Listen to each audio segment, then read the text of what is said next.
What's up, YouTube? This should be a good one. So this is for everyone who works in the auto shop. Heavy equipment, trash trucks, it doesn't matter. What is the stupidest thing you've ever seen happen in your shop? Well, I'm going to tell you many in my shop. Many, many, many. I've watched a technician get in a car without checking the brake pedal, put it in drive instead of reverse, and drift right into a wall. I've watched another mechanic drive up the lift real fast here, right? Drive over the lift stops into the wall.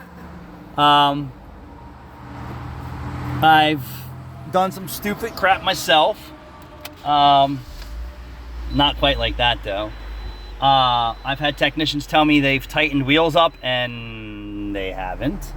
And I'm sure that's happened everywhere in our industry. I hear more and more and more about people doing oil changes and not putting oil back in, drain plugs loose. I mean, the list goes on and on and on. So what is the stupidest that you've seen in your shop? Thanks for watching.